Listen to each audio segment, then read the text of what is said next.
Hello, everybody, and happy September 30th to you.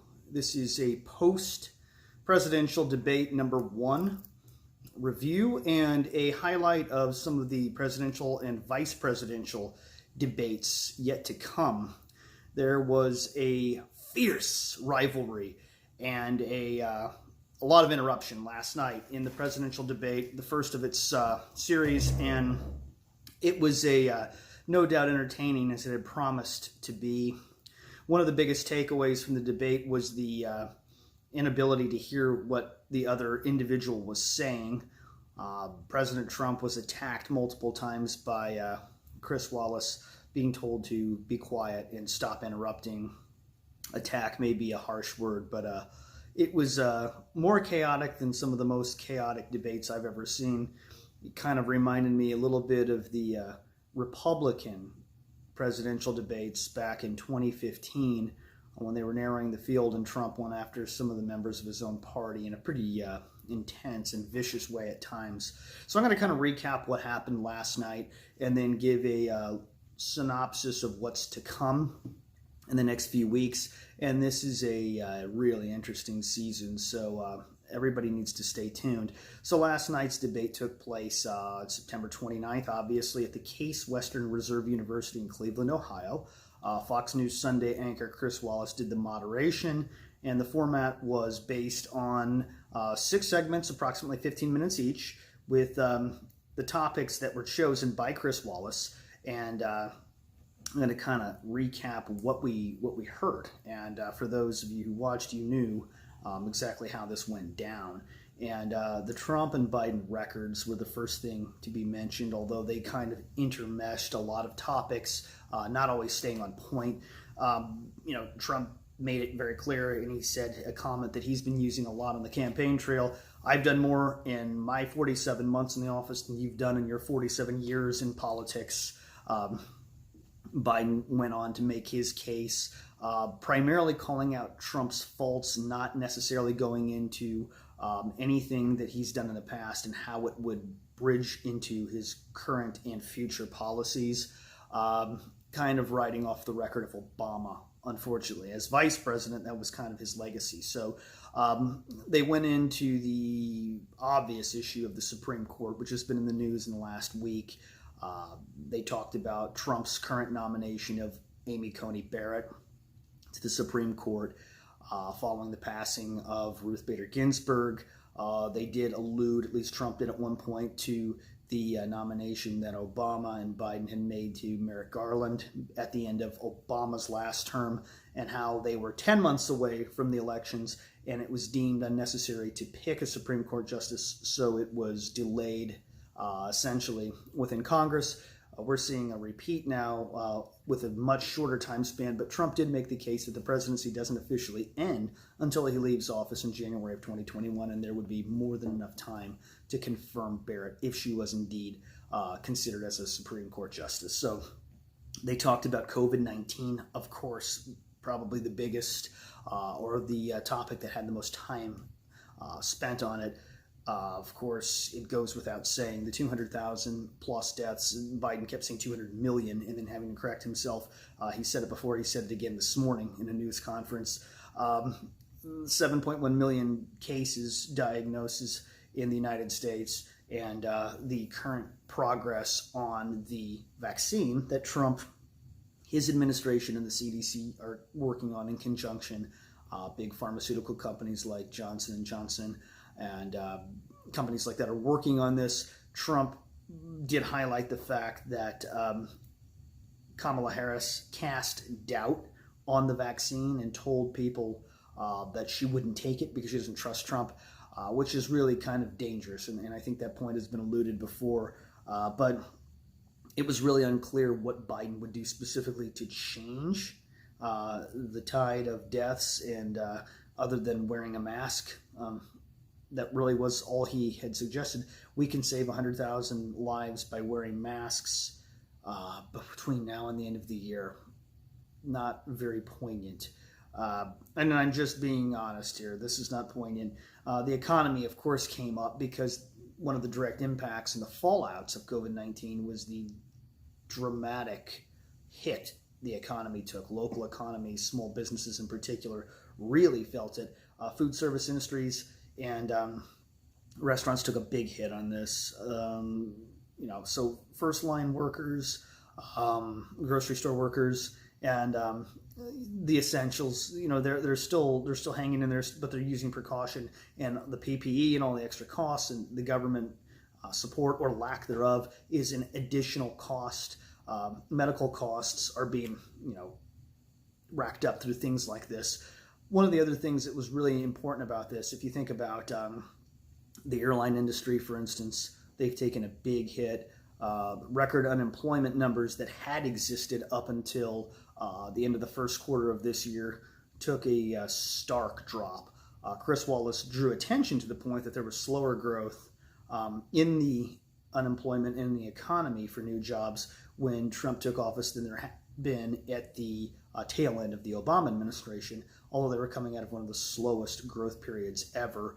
Record unemployment numbers did exist, and record stocks were in existence up until earlier this year. So Trump got an unfair advantage being hit for the economy because up until coronavirus had come in through China, the U.S. economy was strong and vibrant, and the Democrats were working on impeaching the president instead of addressing the concern of coronavirus spreading and getting in front of it, which they really should have been doing at the beginning of this year in February. We heard a lot about race relations, violence in the cities of the United States. Two things that were really interesting. Biden did not condemn Antifa when Trump mentioned them repeatedly. Trump told the Proud Boys to stand down, but didn't condemn them when Biden mentioned them and Chris Wallace mentioned them. Biden refused to reach out to any Democratic leaders that are currently experiencing riots, poor race relations, problems with the police, Antifa and Black Lives Matter supporting the defunding of police in cities. And when Biden was asked why he didn't reach out to, say, the city or state government in Wisconsin, in Kenosha, why he didn't reach out to Portland Mayor Ted Wheeler or Governor Kate Brown of Oregon, Biden gave a pretty lame excuse. Well, I don't hold public office, so it's not my responsibility. Shirking his responsibility. If he's a 47-year career politician and a former vice president who wants to be president, and he's the Democratic national candidate, he even said, quote, "I am the Democratic Party now." If you are the Democratic Party and you're running for president of the United States, why are you not reaching out to Democratic leaders to try to stop this violence? You say you're going to bring a task force to the United States, Supreme Court justices, civil rights activists, police chiefs from all across the country, and you're going to get them into the United States and have a race relations type of, powwow. Why not do it now? Make your mark. Biden isn't doing his homework. He's sleeping too much, and he's accusing Trump of spending too much time in the bunker and being in the basement. I don't really see anything different from him. The sparring went back and forth. It was kind of ugly, and it was very distracting. It was hard to listen to the topics. It was hard to really understand what each candidate was trying to say. It's been said that Trump was unnecessarily vicious in attacking Biden's family. It's been said that Biden was stumbling or beginning to stumble, but his stumbles may have been saved by Trump consistently interrupting him and not allowing him to make the case that could have potentially contradicted what he had just said in previous debates or previous conversations. I think that there was also the subject of getting into integrity in the election. Mail-in ballots were questioned. Are they being harvested? There's been question about that in Minnesota. There's been question about people in the Democratic Party, especially Michael Bloomberg, celebrities like John Legend, paying off the debts of criminals in the state of Florida who are then given the right, once they're debt-free and been released back to society, to cast votes. Well, if you have a Democratic official coming in and saying, hey, let me take care of your debt so you can go vote, who are you going to vote for? You're going to vote for the Democrat. Are they being discarded in rivers and trash cans like Trump stated? Trump stated that he saw his own ballots from military personnel thrown into waste paper baskets, as he put it, dumped into creeks and rivers by postal workers. Biden implored people to go out and vote and anticipated the results to be taking a considerable amount of time due to the multiple voting methods, whether they're at the poll or mail-in ballots. They could take until November 10th if they're postmarked on Election Day of November 3rd. So that created a lot of tension. Trump went after Biden for his son Hunter's cocaine use and dishonorable discharge from the military, accepting a bribe of $3.5 million from the wife of the Moscow mayor, which Biden said is false. I'm not sure whether that's true or not, but this is something I've heard in the news, and it hasn't been disproven as far as I'm aware of. Hunter Biden being on the board at Burisma in Ukraine, Trump called out the fact that Biden had, in fact, and it's a well-documented video, you can see it online, you can see it on YouTube, Biden had called a Ukrainian diplomat a, quote, stupid bastard for not, complying, if he didn't comply with what Biden was suggesting on behalf of the United States interest. And so, and then, of course, there was the dealings with the Chinese and additional monies taken in from Hunter Biden and who knows what. Biden had gone to China on a diplomatic trip as vice president, brought his son, who came back with a big banking deal from China and a lot of money in the family's pockets. So it's corrupt, and it was something that Biden tried very, very carefully to avoid talking about. He was triggered. Trump was triggered, but Trump doesn't lash out as easily when he's triggered. He gets personal, he gets dirty, he doesn't look like he's upset. And so with all of that, the debates ended in a very hostile kind of a thumbs up. Trump gave Biden the thumbs up. Biden kind of rolled his eyes, gave him the thumbs up, and then they just both took the hands of their wives and walked off stage. Jill Biden wearing one of the biggest masks ever seen, as Trump said about Biden. He wore the biggest mask I've ever seen, standing 200 feet away from people in one of his debates. And then to the point that Biden had made, there have not been many diagnoses of sick individuals or people coming down with coronavirus after leaving a Trump rally. So we have to really be cautious about how much fear we instill in people and take more note of science. Talking about science, we heard about climate change that came up in the debate, but it wasn't something that was touched on for very long. They're not going to get Trump to go too far into the science of climate change because it's not something I think he's tremendously familiar with, and it's not something that he has any initiative or any intention of doing with the United States. He mentioned that he removed us from the Paris Climate Accord, which was, as he put it, a disaster, and there are no future plans to address climate change other than keeping our forests clean and keeping clean air and clean water. And I don't know that Biden has any more elaborate plans than that. He likes to talk about climate change because he knows his party is in favor of it. Trump got him to admit that he was not in favor of the Green New Deal, which is going to be news to a lot of his supporters. And I think the fallout in Biden trying to paint Trump as the enemy, which most of his supporters would have thought anyway, and Trump looking like he was on the attack, which most of his supporters know and actually appreciate anyway, didn't sway too many people. So what we have coming up next is October 7th's vice presidential debates. That'll be next Wednesday at the University of Utah, Salt Lake City, with Susan Page of USA Today as the moderator. It's also a 90-minute debate like last night's debate.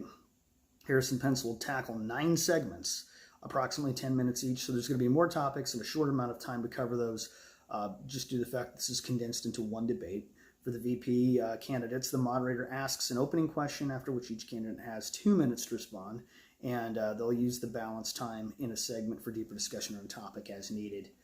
That will be followed by a second presidential debate, which I'm sure will really be quite interesting. October 15th at Adrian Arsht Center for the Performing Arts in Miami, Florida, with Steve Scully of C-SPAN as the moderator. I anticipate this being a much more interesting, unbiased, and intense debate because it's a town hall. And they're going to have people in a meeting format asking questions from citizens around South Florida and the area. They're going to have 2 minutes to respond to each question, which is kind of the norm here, with an additional minute for the moderator to facilitate further discussion. and they may need to use that time just to keep the debaters quiet, based on what I saw last night. Town meeting participants will be uncommitted voters selected under the supervision of Dr. Frank Newport, senior scientist, according to Gallup. And then the third and final presidential debate takes place October 22nd, which is less than 2 weeks before Election Day on November 3rd. It's going to be at Belmont University in Nashville with Kristen Welker from NBC, the debate series' only woman journalist, White House correspondent for NBC News, as well as the co-anchor of Weekend Today. The format will be identical to last night's debate. It'll be just like the first debate as far as setup, orientation, and content will be asked is actually not known at this point. The moderators will have the ability both to extend the segments and to ensure the candidates have equal speaking time, while the focus will be on the answers and the moderation, regulating the conversation, and just looking for substantive exchanges to occur between both candidates. So that's something to look forward to. There will be a highlight reel on the news, and I will be following up with a detailed synopsis of each debate as they come. Stay tuned for more. It's an intense season, and make sure you get your vote out.